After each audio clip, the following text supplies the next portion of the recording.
So a general addition to learning these verses, as far as the sounds and the characters go, to try to enunciate Sanskrit. If you're just starting out, I advise you not to think too strongly about all the extra sounds that are part of the Sanskrit language that are not normal in English, and just try to say the words like they were written in English. But if you're a little bit more advanced than that, you can start to understand a few different things that are actually a part of the Sanskrit language. You may notice the difference between A's with a line over them and A's that don't have a line over them. The A with the line over it is a stressed A. In other words, it's a longer A. It's an ah. And the A with the no line over it is an So try to hear the difference between that sound. It's very short, and the long A is ah. So ah and ah and That's the difference between the long A and the short A. And it's the same thing with the long I and the short I, and also the long U and the short U. There are 3 vowels in Sanskrit that do this. They have a long version and a short version. That's A, I, and U. So there's E, and U. E, U. So those are the 3. And the short sounds are the more common. You'll see that most of the time in the flow of Sanskrit characters, that the short A, the short U, and the short I are the more common of the 2. And so the longer ones, the ones with the lines over it, are stressed, so they take a little bit longer to say than the short ones. And that also means that they are more tense sounds. So it takes more tension to say a long A than a short A. You'll notice there are other vowels like the O, which does not have a long and short version. It's only an O. And the E, which does not have a long and short version. It's only E. And then we have a couple of diphthongs like I and a couple of others like that. So those are also part of the Sanskrit language. Anything except for the short I, the short short I, the short A, and the short U are considered 0 grade in Sanskrit. They are the sort of really simple, easy, untense vowels. And the other ones with the long dash over them, are considered guna, or a second tier up. They're more tense.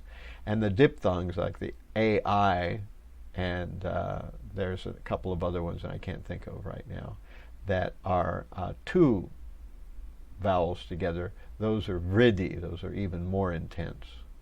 So you may notice that some consonants have a dot under them.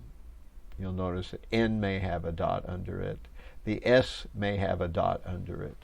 You may see that there is also an L with a dot under it, and there are other examples of letters with dots under them. These indicate what's known in linguistics as retroflex consonants, which means you curl the tongue and touch the roof of the mouth, the top of the roof of the mouth, with the tip of your tongue, and when you say them. So you can see how that's very different. There's a T, T, T, T, and the retroflex version is T, T. It sounds very different, and it gives a distinctly Sanskrit sound, because that T with the tip of the tongue touching the top of the roof of the mouth does not exist in English. It does exist in Sanskrit, but not in English.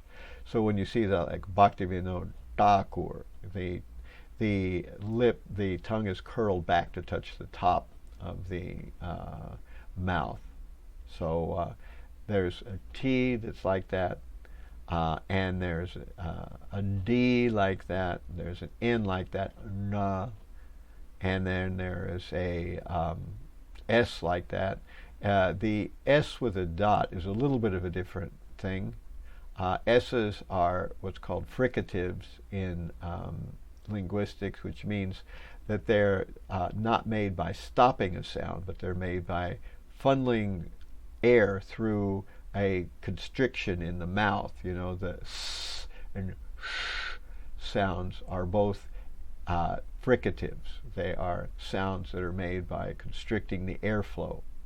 So you're never stopping the airflow, you're just constricting it. The difference between an S and an SH is the tongue is grooved in an SH, and in S it's not grooved, it's flat.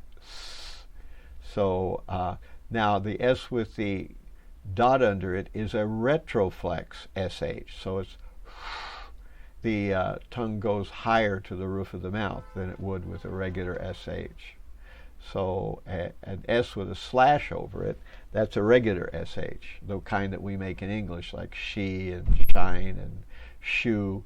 That's the regular SH. But the S with a dot under it is the sarve sham, the high, S with the groove and the tip of the tongue going for the top of the mouth. The H with a dot under is a little bit of a different thing. That's not, H is not pronounced with the tongue doing anything. So the H means with a dot under it, it only occurs at the last, usually, of lines, and it means to echo the previous vowel, like mataha. So we hear that it's mataha. So the A that's before the H gets echoed slightly right after the H, so mataha. Or there are other verses or other Sanskrit kilbishaha. So kilbishaha. So in 645 we have A dot H. So if it's a long vowel before the H with a dot under it, it also you echo the long version of it. So that's kind of how that works. And you'll only see the H with a dot under it at the end of a line. Other peculiar sounds in Sanskrit are the M with a dot over it. The dot's not under it, it's over it. And this is the sound that we have in French that's called a nasal, where you say M, but you don't finish the M. You never close it. It comes out your nose instead. So it's a sang sidham. It's a nasalized vowel, actually. M is kind of like a vowel in this case, but it goes through the nose. When you have a regular M, you bite it off like you do a normal M. With the M, you bring the lips together, it becomes M. But with an M with a dot over it, it becomes And you may see also an N, not with a dot under it, but with a dot over it, and that's the ing, or the kind of N that we see in the word finger. We usually don't say finger, we say finger, which is actually it's an N. There's no G in there, the way we usually say it, finger. So that N is kind of like an NG, but you kind of don't get around to finishing the G. You just kind of start it off. So that's what that peculiar sound is in Sanskrit. That's most of the weird sounds in Sanskrit. There's a few others. Again, if you're just new to Sanskrit, I don't advise really getting too much concerned about those, because you need to just get the flow of learning. Once you've got that down, then you can concentrate on trying to pronounce those unusual sounds that don't exist in English. and try to get them right. Try to get to the fact where you spend a little extra time on a long A and make it an ah instead of an and you spend a little time on the I with a long I, E instead of an I, and so on and so forth.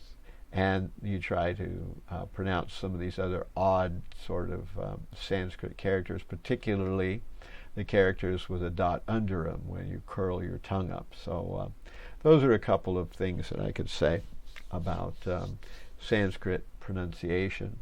Hare Krishna.